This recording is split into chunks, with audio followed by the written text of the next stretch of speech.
for today. And actually, I'm going to introduce the person who's going to introduce the moderator. That was a little tricky.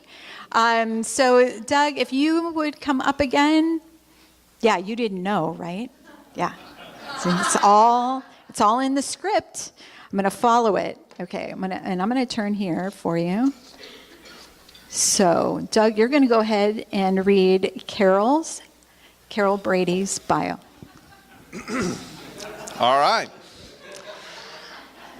Carol Brady began with Family Promise, as it was known back then, as Interfaith Hospitality Network in 1998 in Loveland, Colorado, when a community-wide effort to provide services for homeless families began there in that area.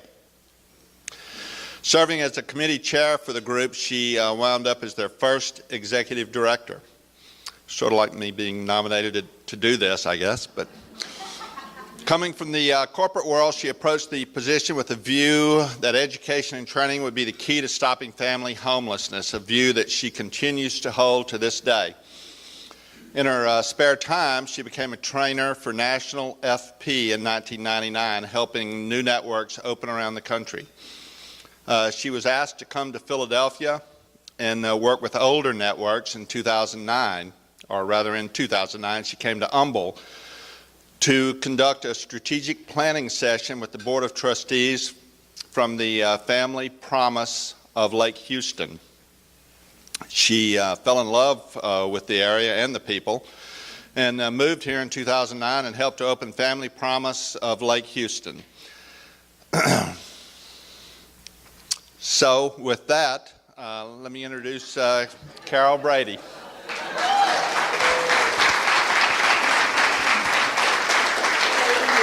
Thanks very much. I appreciate that. Wow. Thanks, Morgan, for writing that. That sounded really important. I like that. You did awesome. Thank you.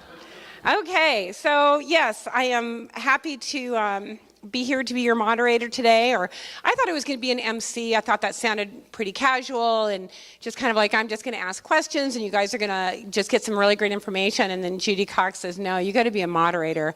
These are nonprofits. They're going to throw down some good information. I got to stop them. I got to cut them off. And so today I'll be your moderator, and there are some really amazing people in my life, and I consider them part of my life, and I am thrilled to have you here. And I'm thrilled to be part of this. So I would like to introduce and bring up our panelists today. Judy Cox, please, from Family Time. Millie from HAM. Jen Sinton from Humble ISD Foundation.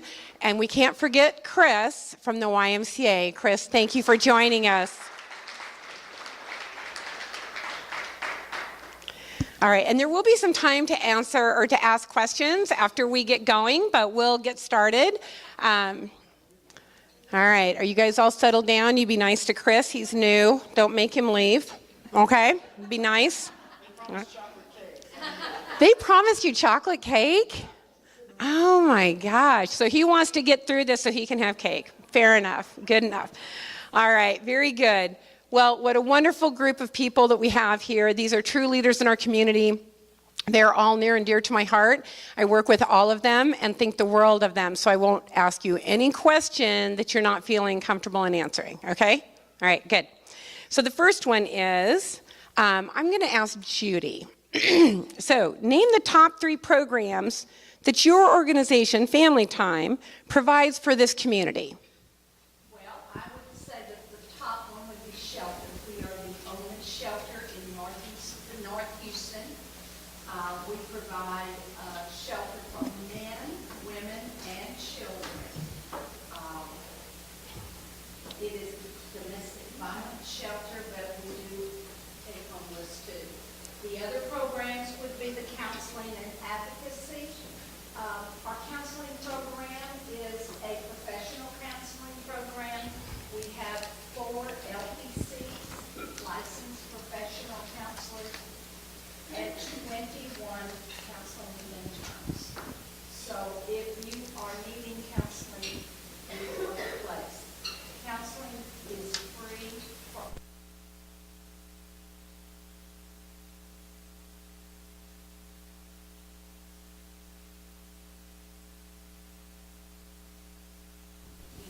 job help with my children.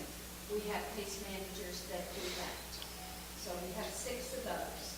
And then a resale shop, which is located in Porter.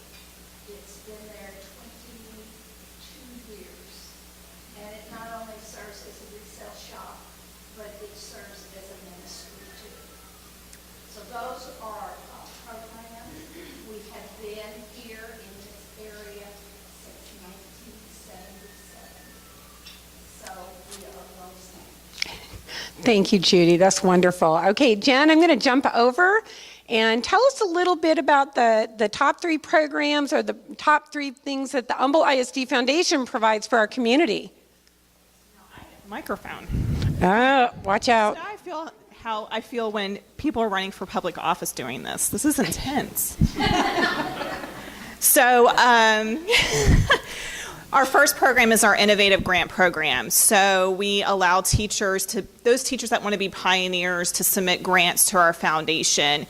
Our learners are 21st century learners with just different ways to learn than I did, not sitting in a typical classroom, reading off of a chalkboard and taking notes. They're reached in many different ways with technology the way it is these days. So our teachers, we give them an avenue to be pioneers, and they find just innovative ways to reach our students that are just so creative and out-of-the-box thinking. So we give them that avenue. Teacher wish list. How many parents have gotten donor choose or teacher wish list emailed saying, can you help fund some iPads or some globes in the classroom? How many? A lot of y'all. So we also offer that program to our teachers as well, to put items such as that, even if it's as simple as a box of crowns or Kleenex supplies. When my daughter was in kindergarten, we used to have the apples on the tree outside the door when you went to go meet your teacher. Now it's more technology based, and people can fulfill those items on a donor wish list. And then our third way is our annual funds. Who had to sell cookie dough and wrapping paper for their kids? Not their kids selling it, but you're selling it for your kids. How many? A lot. So we've and did anybody know that you roughly get about 40% of that money back to the campus? And when I heard that, it just blew my mind. Here I'm busting my tail for my kid to sell cookie dough that I really don't need, my family really doesn't need. What is a way that we can get 100% of the proceeds back into the school? And so, similar to a private school setup, we started doing campus annual fund under one of our previous chairs, who happens to be in the room, Corinne Price, helped orchestrate that a few years ago. And it's been a very successful concept for us, where 100% of the proceeds go back into the schools. And not only that, but it's 100% deductible for the donor. With cookie dough and wrapping paper, it's not tax deductible. And so if there's any cookie dough sales people, please don't shove cookie dough up my tailpipe of my car. I would appreciate it.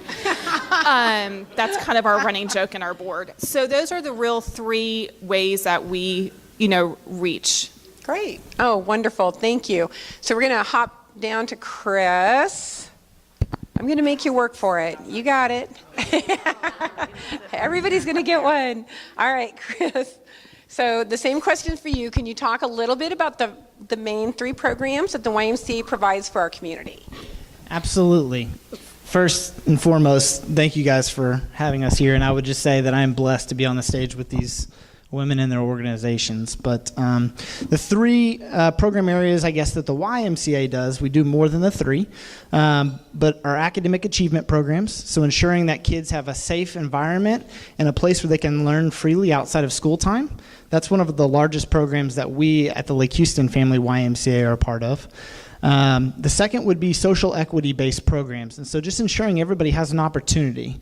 And so there's a lot that falls into that, and the great part about that is where there's a need, we can fill it. And so programs that would fall into a social equity is really anywhere somebody may have a financial difficulty participating in anything the Y does. But it's also programs like Miracle League, to ensure that our adaptive participants have a place to play and be safe and have that opportunity. And I'd say third is the one thing that we're probably most known for is chronic disease prevention. And so that's the whole fitness side of what the YMCA does through our membership and then through some of our various, YDPP programs, our diabetes prevention programs, and our Live Strong programs. So. Great. Oh, wonderful. All right. So, Millie, the question is to you. So could you, and again, we know that you all do more than just the 3 top programs, but we're just asking for the top 3. Thank you very much. So HAM's top 3 programs kind of basically fall into basic needs being one, and that means keeping people in their homes with their basic needs, food, water, electricity. Our second program piece is our education and employment piece. Most of our families are the working poor, so they have jobs, they just need better jobs. And then our third program piece is our senior services, so our Meals on Wheels and our seniors who are on fixed incomes. It's there to help them stay in place in their homes and have the basic needs that they need on a daily basis, and then someone to actually go out and check on them, because a lot of families don't have children in the area.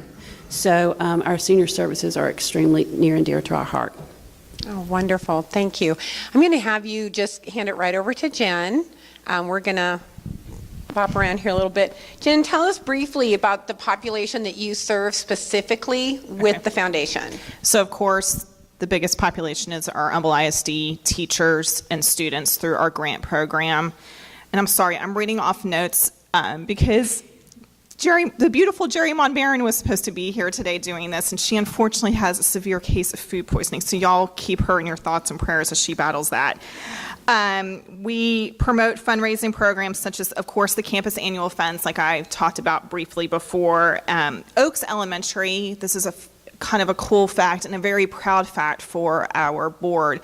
Oaks Elementary is a Title I campus, and they were definitely pioneers in wanting to try the annual fund model, I want to say about 2-3 years ago, and has been very successful and have been doubling what they were making from the cookie dough wrapping paper sales. And so they just keep, being very successful with that model. So we mostly, of course, reach Humble ISD teachers and students. Awesome. Wonderful. Judy, same question. Well, we don't designate any zip codes, any race, any age, anything. If a person can get to our office or on the phone, we will serve them. Our shelter has served just about every country that I can think of. They come from everywhere, and we try our best to give them the best service that we can. The counseling center is the same. We take victims from wherever they are, wherever they've come from. We do not ask questions. I don't think I told you, we have a outreach office in Dayton, and we've had that for 6 years, and it's a counseling and case management office. And so we're reaching people in Dayton that probably would never have been able to have counseling. We have 3 therapists there that are there 6 days a week, and there's a waiting list. So we know that we are serving those people very well. Our counseling center also is working on a waiting list, and I told you how many we had. So counseling is a very, very important part of our program. So we are really taking it very hard that people are not being able to get counseling elsewhere. So we've had them come from all over Houston because we have 4 therapists that are Spanish speakers. So that is extremely helpful. Right. Great. Judy, thank you very, very much. Millie, I'd love to hear about the population that HAM serves. So HAM is part of the Assistant Ministries group, which is all over Houston. And so what the Assistant Ministries did many years ago, before my time, divided the city up in sections. So Humble Area Assistant Ministries covers the 15 zip codes on this side of Houston. And it was designed that way to reduce duplication in services. And so I'm very proud of that fact because we're called to be good stewards of money. And so we're able to know the families that we help. They live in the 15 zip codes that surround the Lake Houston area. Our current and ongoing families are usually those families that are the working poor. Like I said, they have jobs, they just need better ones. But also those families in crisis. So we see families that, are rocking along fine, paycheck to paycheck, and then a crisis happens and, they're not fine. So we're that stopgap for them. And then our newest population with the flood this year has been many donors in the past that now find themselves in need because they lost so much from the floods. So that kind of covers the populations that we serve. And there again, we're an interfaith ministry, so we don't turn anyone away either. If they're not in the zip codes, we'll find them places that they need to go to get resources. Wonderful. Thanks, Millie, very much. Chris, tell us a little bit about the population that the YMCA serves. So the YMCA is, to me, I believe it's truly unique because the YMCA can serve before infancy all the way to your later years in life. And so I think that's the impact that the YMCA can have. The Lake Houston area actually doesn't focus just on the Lake Houston area. We actually encompass the East Montgomery County area and kind of in between each individual Y. But much like many of these women and their organizations, the Y is there to serve. We're not there based off of zip codes or anything, based off of your residency. And so if I had to say there's a specific population that the YMCA serves, or one that we see most, is just families in the Lake Houston community, people who are seeking out assistance or need or activity or normalcy, in their everyday life. Very good. Hey, Chris, can you just hang on to that for 1 second? Millie started the conversation a little bit about how each one of you was impacted this year because of hurricanes. So can you just give us a little bit of the greatest challenge, like just a snippet of what, and I know yours is a bigger snippet, but it's on Westlake Houston snippet. It's big, yeah. But can we give us a little update on how the Y was challenged this year, obviously because of hurricane? So Carol told me she would cut me off if I start rambling, so if I do, I apologize. I think for us, we saw 10 feet of water in our building, and so at this point we are still without the brick and mortar that is the Lake Houston YMCA. And I think for us, our biggest challenge was we probably didn't do as much community outreach as we really should have been. We had our after-school programs, but outside of that, the Y, I guess, did not have a identity outside of that building. And so I think that has been the biggest challenge for us, is just communicating where's the Y at, how are we going to recover, what are we doing, how are we continuing to serve the community. And I'll let you guys know June 1st-ish, we should have some brick and mortar, a little bit, so come please and see me. Wonderful, thank you. Millie, the same question. How is Ham impacted by the hurricane this year? Talk a little bit about that. Well, we were so blessed. I was watching on the cameras from my house, all three of our properties, to make sure they weren't taking on water. So first of all, from that perspective, we were very blessed. What we realized is that the lake in between Atascocita and Kingwood limited how quickly those of us in Kingwood could get to the building. But we had the Atascocita group on site the very next day. So that was a blessing. As far as the onset, I think just the sheer volume of it all. The needs were different, and there were a lot of them, and there was a lot of people. But we were blessed to live in such a great community because I had people on site in my parking lot. I could see them on the cameras cooking and handing out food immediately. So that was a blessing. And then I think at this point, it's still very much here. And we see that every day in our lobbies, many families, and at about 60 to 70 a day that are still in that recovery mode. So that was probably the biggest challenge, is just the sheer volume of the needs and the individuals that were in that And it's, place. it's continuing, right? Yes, I mean, continuing. this is still it's an ongoing. Thank you so much for doing that. It didn't always impact every single nonprofit, but in some ways it does longer term. It hasn't been that long. And so, Judy, can you speak about any impact at all that Family Time had due to the flood? Well, we were very fortunate that the shelter had very little water. Even on the best days, when it rains, we have water. So that was wonderful. The office was not affected at all, or the thrift shop.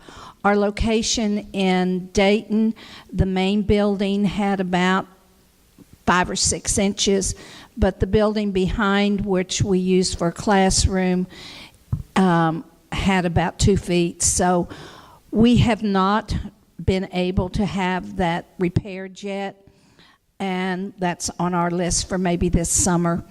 But other than that, we were not affected. We did offer our counseling center free counseling for any flood victim, and that still goes.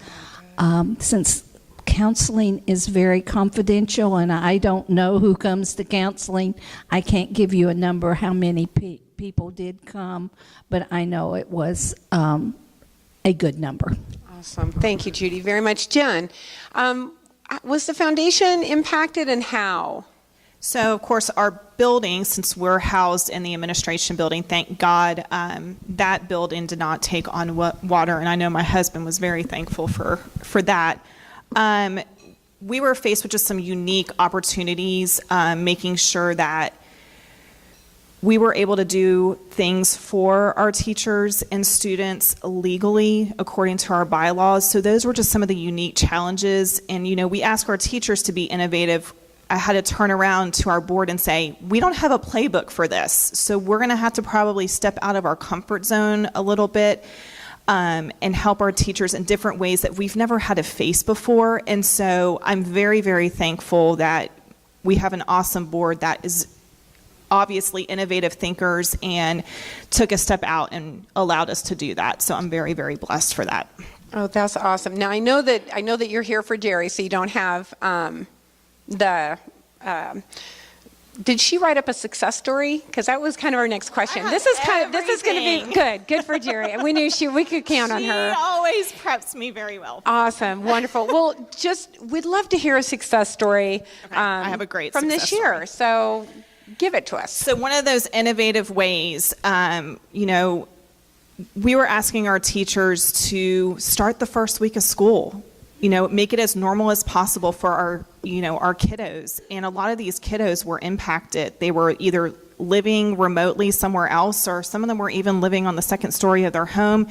They lost, all their brand new shoes, shiny shoes that they were going to wear to school the next day, backpacks, their brand new backpacks and lunch boxes. So, we started getting just tons of donations of backpacks and school supplies and school clothes and shoes. So around the beginning of December, Jerry came to me and broached an idea about giving out gift cards to our teachers who are directly impacted by the flood. So these are teachers that, here they're at school trying to teach, but they're also trying to be counselors to these kids and dealing with, their home life as well. So it was, a big trifecta for them and very, very hard to take on. And as a board, we wanted to help out in any way that we could. And so this was one of those unique opportunities that came to us. So we were able to give out in the tune of $200 per a gift card that it ultimately amounted to around $80,000 to our teachers just to help. And it, of course, as a board, we wanted to give out, as much as we possibly could. But, hearing the stories after Jerry emailed those teachers were just, heartbreaking. We had one teacher, Jerry called me and told me she was on her way to school and just praying for a miracle that day because she wasn't sure how she was going to, put her lights, keep her lights on, or even try to get Christmas gifts for her family. And she opened up her email box from Jerry, and there was an email saying, "This afternoon, please come by and pick up a $200 gift card, Visa gift card." And she just broke down and lost it. And so, that is just one of many examples. Another one that I just real quick, Does anybody remember the Franklin Spellers? Does anybody remember those? So I don't want to botch this. So there was a student who was impacted by the flood and needed a Franklin Speller. Trying to keep as much normalcy as possible for our students of Humble ISD, my foundation staff went to work and went to eBay and found a Franklin Speller, which meant the world to the student and to the family to keep as much normalcy when things were just all around him very abnormal, as we all know. And so to me, even the smallest thing of trying to find a Franklin Speller, we try to make it happen for our students. Those are great stories. Thank you very much. I appreciate that. Chris, do you have a success story for us? Since she told 2 stories, can I? Hang on. Struggling over here, moderator. One and a half. No. 1.5. The floor is yours, Chris. I'll be Go brief. for it. I'll be You're brief. all right. I think 2 real big ones, because she's going to give me 2. I think the first is the Insperity Adaptive Sports Complex, and just that opening up and having our second full season there going on right now. I know that was a lot of work by many in the community, and including the foundation, and so that was really big for the YMCA to have a little normalcy and to provide that opportunity in a complex like that. I'd say the second is, in the aftermath of Harvey, the YMCA in general, not just the Lake Houston community, but citywide, we opened up pop-up camps. $0 for any parent that needed it, so that they could start trying to repair their life, so they could start making plans on how they're going to recover. The YMCA just opened up these pop-up campsites so that childcare was provided, so a parent would know that their child is in safe hands while they could start getting everything set so the kid could get back to normalcy. And so that was something that I feel was a success story for us this year. Yeah, those are good. Thank you, Chris, very much. I appreciate that. Judy, do you have a success story for us? I do. This is about a 57-year-old woman who had endured her abusive husband for years and years, and she finally had the courage to leave, and she entered our shelter. Now, many of them do not feel that they can do anything there. They're very depressed. They don't look for a job. They don't do anything but sometimes sleep. This lady stepped up to the plate. She, with the help of her caseworkers, looked and looked and looked and found a job. And finding a job is a major step for most of these ladies, because now they know that they can make it on their own. So she started her job, saved all their money. We have a safe that they put their money in so they're not tempted to spend it on something. And she worked extremely hard, and then she got another job. So she was working and working and working. She finally, after several months, was able to put money down on an apartment. We were able to give her some furniture and household items. But as she left, she insisted on making a donation to us because of all the help we gave her. Not many people do that, and we were so appreciative, and we know this lady will be okay. Oh, good story. Thank you, Judy. Millie, Ham was front and center this year with the flood. There were so many people who came through your doors. I'm sure you've got at least 2 great success stories, but give us your best one, and if you go over a little, we're okay. Since I'm giving everybody a little bit more, you go for it. Well, I love my job. Every week, at least 2 or 3 times a week, I go through the mail. And so, checks in one pile and then thank you notes in one pile.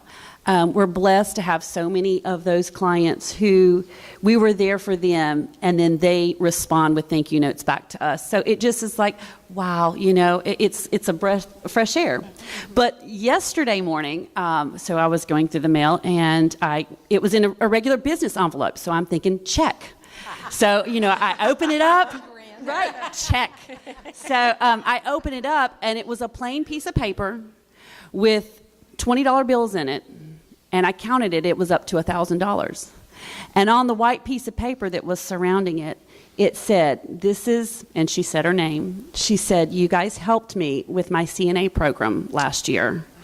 And she said, through the floods and through it all, I made it. I'm done with my class. Wow. I've got a good job, and I'm okay. Wow. And Oh it my just gives you gosh. chills because that's what you want them to be, self-sufficient. And she made it. So there's a lot of stories like that, but that's the one that sticks out in my mind because it was just as early as yesterday. That was a great story. Thank you very much. I appreciate that. Okay, so did we get, no, we got everybody. Okay. So how do potential volunteers get involved? Millie, you've got the microphone right there. Talk to them about how volunteers connect with you. Okay, so we have our website, hamministries.org, and there's lots of volunteer opportunities there, be it on-site or off-property. We do have 2 resale stores, which that is a lot of labor. So we have volunteer opportunities in all 3 properties, our social service and food pantry as well. And then we have Facebook. Please be a friend on Facebook. We share a lot of our needs and stuff through that. And then we do an orientation every Tuesday from 11 to 12. So you can come, have a tour, and then observe the different opportunities to serve, and then you can pick and try what works best for you. Are you still recruiting for the Meals on Wheels program? That's a one that's very close to my heart, and I know that you have volunteer needs in that area specifically. Yes, I'm so glad you said that. So we currently are adding a 5th route. And so we encourage any of you. I know in Sparity, they bring a team. And so everybody, it's a great team building as well. So you get as much as you give. But we will be opening up a new route. So if anybody is interested, it usually only takes about 2 hours. And the routes are usually only maybe 15 miles in total. So it's not like you're having to drive all across the town. So certainly. Thank you very much. Jen, how about you? How do volunteers connect with the foundation? So similar, visiting our website, humbleeducationfoundation.org. We're also on social media, Twitter and Facebook, reaching out to myself or Jerry via email and finding out ways to volunteer on any of our 3 events that we have throughout the year, whether if it's golf tournament, the rodeo that benefits the foundation, or our gala that just happened a couple weeks ago. And, if you know of a board member and you would feel more comfortable reaching out to them, I encourage you to do that as well. We have an amazing 27 board, and so 2 of them are in the audience today, Jenna and Corinne, unless I'm missing anybody that I didn't see walk in. Certainly reach out to any of our board members, and I know they would be happy to visit with you about the foundation. Very good. Okay, Judy, how about you? How do volunteers connect with family time? Well, we get a lot of our volunteers from the schools, from community, from police. We're a little bit different because our volunteers are not directly involved with our clients. Because of the confidentiality, it makes it a little bit more difficult. But we do have a training program the last Thursday of each month. It's from 6 to 9, going over mainly confidentiality, which is absolutely so important to us. But volunteers can work at the resale shop. They can, we have hundreds of volunteers that come to the shelter to do yard work, to work with the kitchen help, to Kingwood Women's Club is really great about painting, and they do laugh that they say their husbands don't understand why they'll paint for us and not paint for them, but it's okay. I think it's more social, but we have to repaint the bedrooms at least every 6 months. When you have 700 people going through your shelter each year, the wear and tear is unbelievable. And if I can put a plug in, that is why we are in the process. We have a task force to build a bigger shelter. This area needs it. And the capital campaign is here. We have had some great donations and looking for property in the city of Humble. So our volunteers are very important to us, but they're just a little different from some of the other nonprofits. Good. Thank you, Judy, very much. Chris, how about you? How do potential volunteers get in touch with the Y, and what can they kind of expect as a volunteer? Same as most everybody here. Our website, there's a contact us if you're willing to volunteer, and it comes directly to me. We do have Facebook. If I knew what Twitter was, I might would learn to use that. So we're still working on the social media platforms here. But I think the YMCA is the largest volunteer organization in the country. And so you name it, we have it. Probably the most popular, I would say, at our Lake Houston YMCA are going to be coaching our sports teams as a volunteer coach. We also have the great complex that I had mentioned before, where we need at least 30 volunteers a day to make that thing function and run with the quality that it deserves. And so, but we also have boards and task forces and stuff like that. So please reach out if you're interested in getting involved. Thank you, Chris. I would encourage anybody, if you haven't been out to the Miracle Lake, if you've not been involved in that, it's an amazing program. And just to go out there and to see how you can connect with those kids, it's worth its weight in gold. It's worth your time. It is so much fun. I go out there just to hang out and share. It's so fun. So thank you very much. Okay, so there's a lot of things that the community may not know. Tell me one that the community may not know about your organization. You can start, Chris. Absolutely. I think the biggest one for us is that we're not a gym and swim. We're a 501c3. We're a nonprofit organization. We do have a unique business model that allows us to have a fully functioning facility, with revenue that covers all the overhead and salaries. And so it's with pleasure that I can say that every dollar that's donated, 100%, goes directly to the people who need it. And so there's not a lot of charities or organizations who can say that. Oh, very good. All right, Judy, how about you? What would be one thing that the community may not know about family time? One thing that I think that most people don't know, that since 1988, we've had a rape crisis center located in Memorial Herman in Humble. And we have staff members that are on call 24/7 to go to the hospital and to be with victims who have been sexually assaulted. They have their own nurses, which is called SANE nurses, sexual assault nurse examiners, and we are with the victims, giving them information on counseling, if they need help with law enforcement or whatever they need.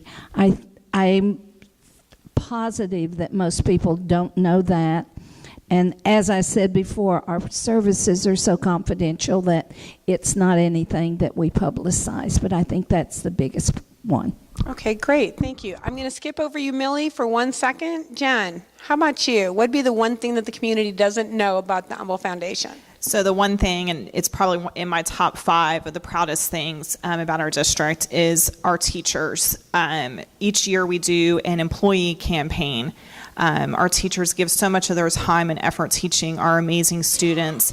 We've done an employee campaign for, I want to say, a little over 5 years, and our teachers have pledged in the tune of over $300,000. And so that's one of the things, one of the most proud things that I have, that I like to brag about our teachers, because it just shows that they're investing their own money and they believe in what the foundation is doing, but also the leadership of the school district. So that's one little tidbit that I don't think most people realize. That's awesome. Thank you very much. Millie, how about you? What would be the one thing that the community might not know about HAM? Well, I think HAM is a true collaboration from the community. We work with all of the wonderful people up here and many of you out there. So I think it's important that we're all better together, and I think we try to lead that by example. That's wonderful. All right. Well, those are your community leaders in the nonprofit world. Does anybody have any questions for this group at all? You certainly can talk to them afterwards, but in case there was any questions in the audience, we thought we'd take them. Yes, Daryl.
Daryl, that's a great sentiment. Thank you for sharing that. We really appreciate that. That's awesome. Thank you. Good observation.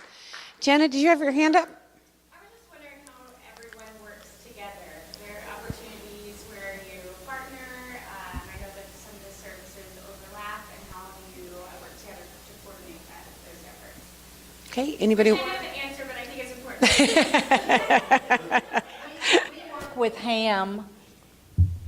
Oh my gosh.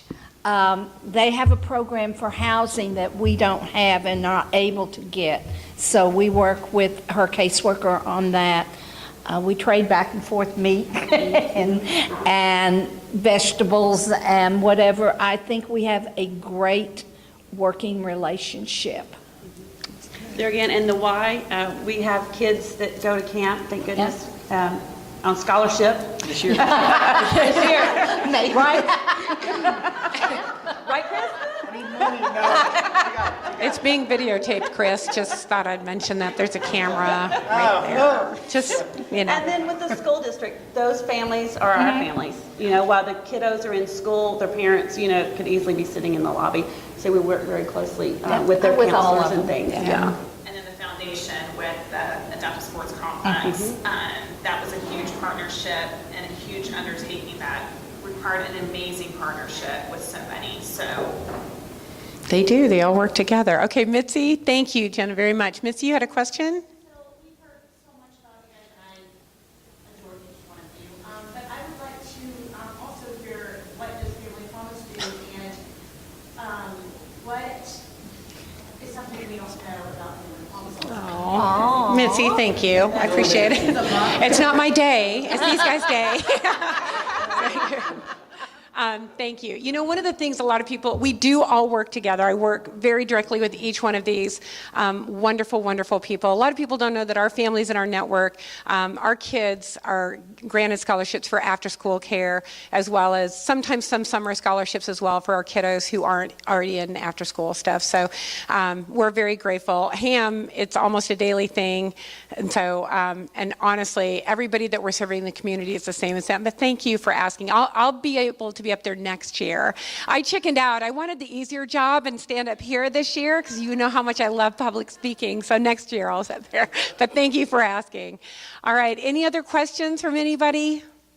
No, we cannot thank you enough for coming out. I know that this is our first year of doing this, but I'll tell you that these directors are fully engaged in this community. The Chamber of Commerce has a directors roundtable, nonprofit roundtable that we meet every quarter. We talk about not just what our programs are doing, but we brainstorm on who else we can serve, who isn't being served in the community. We talk about ways that we can improve our community, services that maybe we hadn't thought of as individually, but we are thinking of as a group. So we do work well together. There is a respect with every one of them at that round table. So your local nonprofits are doing their job, and they, of course, need your support and your volunteerism. And so I thank you for coming to this luncheon. Corinne, do you want to come and close out the luncheon? But thank you very much for coming and participating. And thank you for these wonderful speakers. Thank you so much, you guys, for coming. I appreciate it. Thank you, Carol. Great job. Thank you so much. Let's give Carol a round of applause. Yeah. All right, so once again, I want to thank our sponsors, our presenting sponsor, First Financial Bank. Thank you so much. And our bronze sponsor, Red Door Realty and Associates, Karen E. Pope. We'll give her a hand, even though she's not here.